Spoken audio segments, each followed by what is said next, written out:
नमस्कार, the follow up देख रहे हैं आप। मेरा नाम है सन्नी सारद और मेरे साथ हैं पांडे जी। जैसा कि आप सभी जानते हैं कि 3 नवंबर को बेरमो और दुमका में उपचुनाव होना है और इसको लेकर आज से नॉमिनेशन फाइल करने की तिथि जो है आज से ही थी और वो शुरू हो चुका है और इसी के साथ प्रत्याशियों के नाम की घोषणा भी शुरू हो चुकी है। कांग्रेस की तरफ से बेरमो सीट के लिए प्रत्याशी के नाम की घोषणा कर दी गई है। CWC के तरफ से अंतिम मोहर लग गया है, कांग्रेस के तरफ से अंतिम मोहर लग गया है और राजेंद्र सिंह के पुत्र अनूप सिंह जिनका की ऑफिशियल नाम जानता था। हालांकि चर्चा ये भी थी कि दोनों भाई के बीच कुछ विवाद हो सकता है और हो सकता है कि गौरव बने या अनूप बने, इसको लेकर थोड़ा सा सस्पेंस था, लेकिन अंतिम में ये बात लगभग फाइनल हो चुकी थी कि अनूप ही उम्मीदवार बनेंगे। अनूप जब अब ऑफिशियल तौर पर उम्मीदवार बन चुके हैं तो आपको क्या लगता है कि बेरमो का समीकरण क्या होगा? बीजेपी अब किसे अपना उम्मीदवार बनाएगी? देखिए, ये तो तय था कि दुमका में कौन उम्मीदवार बनेगा जो सत्ता दल है और बेरमो में कौन बनेगा। अनूप जी की मां ने कह दिया था वहां पे बाकायदा प्रेस कॉन्फ्रेंस करके कि मेरा बड़ा पुत्र ही उम्मीदवार होगा। जाहिर सी बात है, बीजेपी ये जो पहले संभावनाओं को या उस तरीके की चीजों को डिस्कशन में लाया जाता है, कुछ हमारे जैसे आपके जैसे मीडिया वाले भी लाते हैं, कुछ पॉलिटिकल पार्टी भी लाती है, ताकि अगर उसके अंदर कुछ हो तो निकल कर आए। इसीलिए दोनों भाई का चर्चा किया गया कि एक भाई इधर से लड़ेंगे, एक भाई उधर से लड़ेंगे। हालांकि ऐसा नहीं है, क्योंकि मैंने अनूप से भी बात की है, उससे पहले उनके छोटे भाई से भी बात की है। दोनों में कोई फ्रैक्शन नहीं है, दोनों एक दूसरे का बहुत सम्मान करते हैं और माँ अभी जब कह दिया कि बड़ा पुत्र लड़ेगा तो जाहिर सी बात है इसमें कोई इफ बट नहीं है। अब बीजेपी के पास समस्या है। बीजेपी के पास दुमका सीट को लेकर उतना समस्या नहीं है, क्योंकि दुमका सीट में लुइस मरांडी हैं और लुइस मरांडी एक दमदार उम्मीदवार हैं। बतौर बीजेपी के तरफ से सबसे बेहतर उम्मीदवार कह सकते हैं आप है। राष्ट्रीय पार्टी है, उनके पास फेयर लिस्ट बहुत लंबी होती है, इनके पास भी फेयर लिस्ट था। 3 नाम यहाँ से भी गए थे अनूप के साथ। हालांकि सोनिया गांधी ने इनके नाम पे मोहर लगा दी और मतलब सबकी इच्छा भी थी और ये जाना जा रहा था, चूंकि राजेंद्र सिंह का निधन हुआ था तो उनके पुत्र हैं, बड़े पुत्र हैं और खासकर राजनीति में ये अपनी अहम भूमिका निभाते रहे हैं अपने पिता के जीवित रहते। पिता से भी मेरी बात हुई थी, पिता भी पिछली चुनाव जो 2019 में कंडक्ट हुआ वो नहीं चाहते थे, वो चाहते थे अनूप ही लड़े। अच्छा। पर पार्टी का इतना दबाव था कि नहीं आप ही लड़ेंगे, आप ही लड़ेंगे। लेकिन आप चाहे वो जितना कोल यूनियन का आप देख ले, जिसमें राजेंद्र सिंह की भूमिका रही है, वहां कुमार जयमंगल की ददई दुबे से फ्रैक्शन जो हुआ, फिर पैचअप कराने का कुमार जयमंगल का ही काम था। तो इस तरीके से टाटा वर्कर्स वाले में भी ये लोग जाते हैं, उनके यूनियन के भी बैठकों में। तो कुमार जयमंगल राजनीति में भले ही आधिकारिक तौर पे यूं कह ले कि अभी टिकट मिला, लेकिन इनकी भूमिका प्रचार प्रसार में ये शुरू से रहे हैं। अच्छा, माना ये भी जाता है, सुनने में आया कि 2019 का जो चुनाव हुआ उसमें ज्यादा भूमिका अनूप की ही थी। उन्होंने ही जाकर फील्ड में अधिक मेहनत किया था, चाहे बूथ मैनेजमेंट की बात करें। दोनों भाई सक्रिय हैं, युवा मोर्चा में भी हैं, नेसीआई में भी रहे हैं ये लोग। और जो क्षेत्र है हर कोई जानता है, जितना कोई राजेंद्र सिंह को जानता है उससे थोड़ा बहुत कम क्षेत्र में, लेकिन अरुण सिंह को भी कोई जानता है। इनको परिचय का मोहताज नहीं है, सब कोई जानता है उनके बड़े लड़के हैं और इनका स्वभाव कैसा है ये सब कोई जानते हैं। अच्छा, अनूप का सामना जो है किससे होने वाला है? बीजेपी की तरफ से अभी तक उम्मीदवार के नाम की घोषणा नहीं हुई है, तो आपको क्या लगता है? कई नामों पर जिस तरह से चर्चा चल रही है, ऐसा कहा जा रहा है किसी अधिकारी का बेटा भी हो सकता है और पहले से जो उम्मीदवार रह चुके हैं वो तो रेस में है ही। तो आपको क्या लगता है कि कौन उम्मीदवार होगा जो अनूप को चैलेंज कर सकता है? बीजेपी की तरफ से जो उम्मीदवार होगा वही चैलेंज होगा। 2 ही मुख्य उम्मीदवार होंगे, एक सत्ता दल, एक विपक्ष, क्योंकि वहां पे तो ना जेएमएम को अपना कैंडिडेट देगी ना ही दूसरे दल देंगे। जहां तक रहा अनूप के बारे में और बीजेपी से कैंडिडेट, तो बीजेपी में रविंदर पांडे का भी नाम आ रहा है, जो पहले थे बाटुल, उनका भी। बाटुल 2 बार वहां से विधायक रह चुके हैं, तो इसलिए पार्टी हो सकता है कि एक दाव और उन पे खेल सकती है, क्योंकि दोनों बार उन्होंने राजेंद्र सिंह को ही हराया था। लेकिन आप बिंदेश्वरी दुबे के टाइम से देखिएगा तो वो सीट कांग्रेस के ही खाते में सर्वाधिक रही है। बिंदेश्वरी दुबे के ही शिष्य बताए जाते थे राजेंद्र सिंह, उनके शागिर्द थे। उन्होंने अपनी पूरी बिंदेश्वरी दुबे का नाम मतलब संयुक्त बिहार में एक बहुत बड़ा नाम हुआ था, राजनीति में हुआ करता था, और उनको एक तरीके से उत्तराधिकारी के तौर पे लोग राजेंद्र सिंह को देखे। और राजेंद्र सिंह का जो सरल स्वभाव था वही वजह बनी कि आप लगातार आप देख लीजिए तो 85 से लेकर अभी तक वो जीतते रहे हैं। 2005 और 2014 दो चुनाव बस हारे राजेंद्र बाबू। अच्छा, लगातार वो जीतते रहे। उससे पहले आप देखिए 77 में एक बार मिथिलेश सिन्हा जेएनपी पार्टी हुआ करती थी, और 1900 में रामदास सिंह बीजेपी, 2 बार वो लोग जीते, तो 2 और 2 4। उससे पहले बिंदेश्वरी के दुबे जी के समय से आप देख लीजिए तो लगातार वो कांग्रेस की ही सीट रही है। तो अब हो सकता है, देखिए रविंद्र पांडे भी उस क्षेत्र से ऐसा नहीं है कि अनभिज्ञ हैं, और एक बार कहने पे उन्होंने आंसू को अपना सीट छोड़ दिया था, तो शायद एक बार पार्टी उन पे भी दाल लगा सकती है। लेकिन फिलहाल लग रहा है कि बाटुल को ही शायद वो देंगे। और पता नहीं, बीजेपी बड़ी पार्टी है, इसमें आखिरी फैसला दोनों ओर से कब क्या आ जाता है कुछ कहा नहीं जा सकता। हालांकि दोनों कैंडिडेट अपना दमखम लगाए हुए हैं, दोनों की इच्छा है कि हम इस इलेक्शन को कंडक्ट करें। बिल्कुल, जो दर्शक अभी हमारे साथ जुड़े हैं उनको यह बता दें कि जिस तरह से झारखंड में बेरमो और दुमका सीट पर उपचुनाव होना है, और आज कांग्रेस पार्टी की तरफ से बेरमो सीट पर अपने उम्मीदवार के नाम की घोषणा कर दी गई है।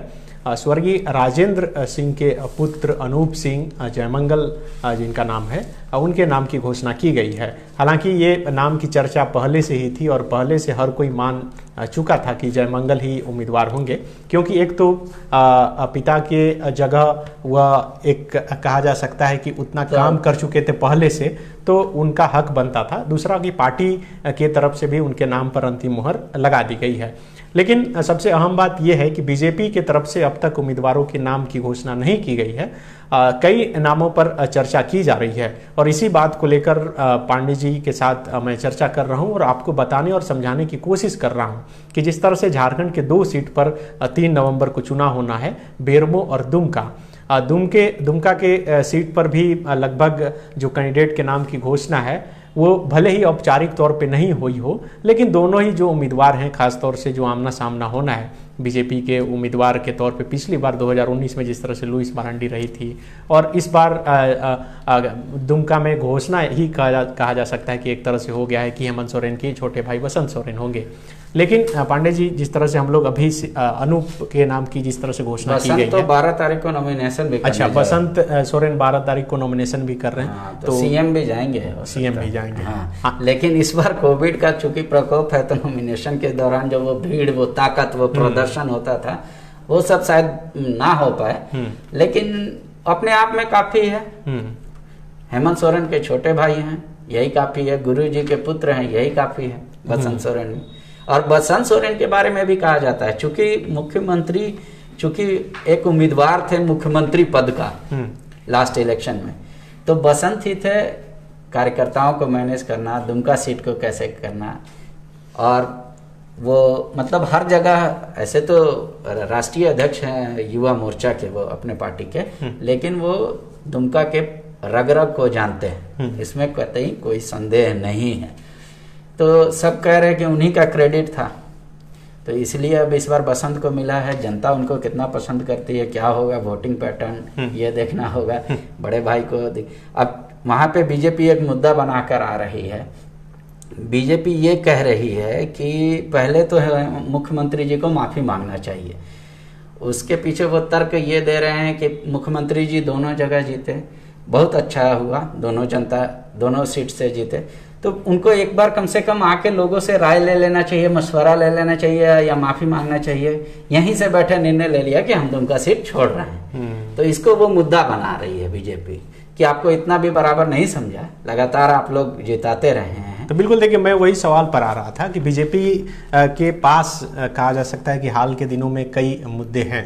आज जिस तरह से बीजेपी प्रदेश कार्यालय में दोनों बड़े नेता एक साथ बीजेपी के प्रदेश अध्यक्ष और राज्यसभा के सांसद दीपक प्रकाश और बीजेपी विधायक दल के नेता बाबूलाल मरांडी ने प्रेस कॉन्फ्रेंस कर जिस तरह से सरकार पर निशाना साधा।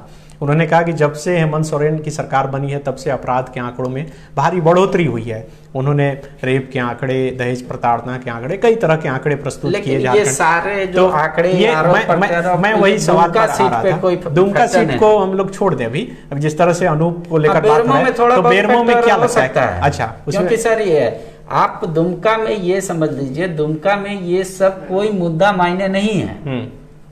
वहां आउट ऑफ 2 बेस्ट को चुनना है, जनता को जिसको समझ में आएगा चुनेगा। आप कितना भी डर लगा दीजिए कि देखिए अपराध बढ़ गया तो फलना हो गया तो ढेकना हो गया, ये सब अब जैसे हो सकता है, ये मेरी मतलब कोरी कल्पना है, लेकिन हो सकता है बाबूलाल मरांडी जब दुमका जाएंगे तो वो यही प्रचार में कहेंगे कि देखिए हेमंत सोरेन जी वैसे संथाली हैं जो सिर्फ अपना विकास चाहते हैं, संथालियों का विकास नहीं चाहते। वो बार बार इस बात को कहेंगे क्योंकि उनको नेता प्रतिपक्ष का दर्जा नहीं मिला, तो वो कहेंगे कि एक ही संथाली परिवार का विकास कैसे होगा। हम लोग बीजेपी है, सारे संथालियों का विकास करने की बात करते हैं।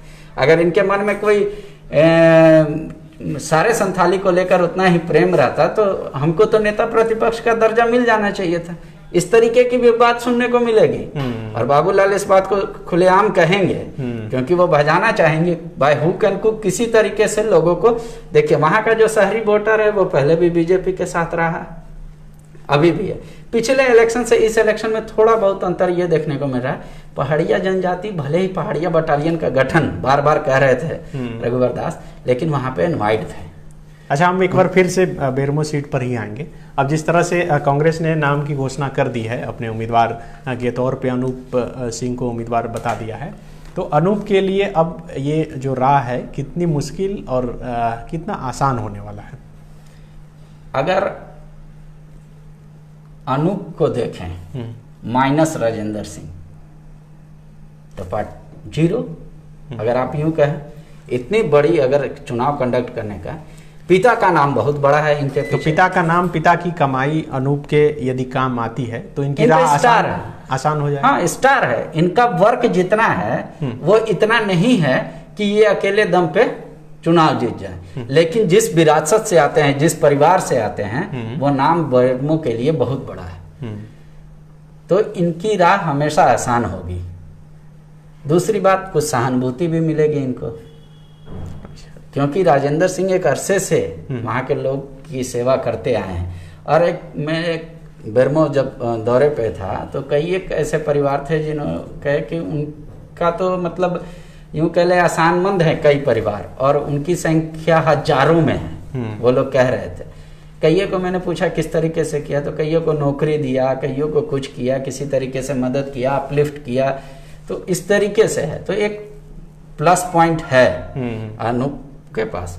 अनूप में और एक चीज आपको देखना होगा, अनूप और गौरव 2 बड़े भाई, छोटे भाई। गौरव थोड़ा मृदुभाषी है, अनूप कट टू कट है, बहुत ज्यादा लाग लपेट में नहीं जाते हैं, हाँ ना या यस नो इसी में चलते हैं। अनूप डिप्लोमेटिक बहुत ज्यादा नहीं है, ये स्ट्रेट चलना पसंद करते हैं। ठीक उसी तरीके से बसंत भी है, बसंत भी बहुत ज्यादा डिप्लोमेटिक नहीं है हेमंत की तरह, जो आमतौर पे नेता लोग में होना चाहिए एक गुण। आमतौर पे हम लोग समझते हैं, हो सकता है पब्लिक को वही अच्छा लगे कि नहीं भाई मेरा नेता एकदम कट टू कट है, हाँ तो हाँ ना तो ना, ये भी एक अच्छा हो सकता है, लेकिन आमतौर पे जो चर्चा यही दोनों की होती है। अच्छा, एक आखिरी सवाल, ये 2 जो बेरमो और दुमका में उपचुनाव होने हैं, इसमें 5 बड़े मुद्दे कौन से हावी रहेंगे? कोई मुद्दा नहीं होगा, बिना मुद्दा का ये चुनाव होगा, बिना मुद्दा का चुनाव होगा। सत्ता पक्ष अब कहेगे कि हम कोरोना काल में बहुत अच्छा काम किए और बहुत कुछ चाह रहे थे, नहीं कर पाए, हम अपने मैनिफेस्टो के साथ आए हैं, ऐसे वैसे जो हम किए हमको वादा याद है। बीजेपी उसके इधर सारा ओपोजिट कहेगी कि किसान का कृषि जो था सीएम कृषि बिल, उसमें भी 5,000 रुपया वो माइनस कर दिया, अपराध बढ़ गया, ये मर दे। लेकिन ये मुद्दे होंगे ना, ये मुद्दे सिर्फ चर्चा के लिए होंगे, जनता के जहन में ये सारे कोई मुद्दे नहीं होंगे। जनता माइंडसेट बना चुकी है कि फिर से किसे जिताना। हाँ, ये एक तरह से आप अभी बेरमो घूम लीजिए, दुमका घूम लीजिए, जनता को कोई इंटरेस्ट नहीं है, उनको पता है हमको क्या करना है और वो अपने आप को डिस्क्लोज नहीं करना चाह रहे। पता नहीं ऐसा क्यों लग रहा है उनके लिए। जब हम इस तरीके की बात किए कि कैसा चला सरकार, कैसा रहा, तो कई एक लोग 9 महीने में कितना काम कर देगा, चाहे कोई कहा कि ठीक किया, कोई कहा खराब किया। तो सबका जो वोटर है वो अपने आप में डिवाइड है। अब डिसाइडिंग फैक्टर कौन करेगा, तो वो 10 से 12% वोटर जो फ्लोटिंग वोटर होते हैं, वो अगर किसी प्रचार की वजह से या किसी छवि की वजह से अगर वो किसी एक साइड जाकर बैठ जाएंगे, वही डिसाइडिंग फैक्टर होगा। ऐसा नहीं होगा कि बहुत भारी अंतराल से जीत और हार का बात अगर आप करेंगे तो वैसा देखने को नहीं मिलेगा। तो बिल्कुल आज जिस तरह से कांग्रेस ने अपने उम्मीदवार के नाम की घोषणा की है, इसी मसले को लेकर हम ये चर्चा कर रहे थे और आपको बताने या समझाने की कोशिश की है कि जिस तरह से अनूप सिंह को कांग्रेस ने अपना उम्मीदवार बनाया है, तो इससे अनूप सिंह के लिए कितना उनकी जो राह है वो आसान होगी या फिर मुश्किल होगा, कौन कौन से मुद्दे को उन्हें चुनावी मैदान में सामना करना पड़ेंगे, मैं और पांडे जी इसी मसले को लेकर चर्चा कर रहे थे। अगर आपको हमारा यह प्रयास अच्छा लगे तो लाइक कीजिए, शेयर कीजिए और कमेंट कीजिए, अपने दोस्तों तक इसे पहुंचाइए। शुक्रिया।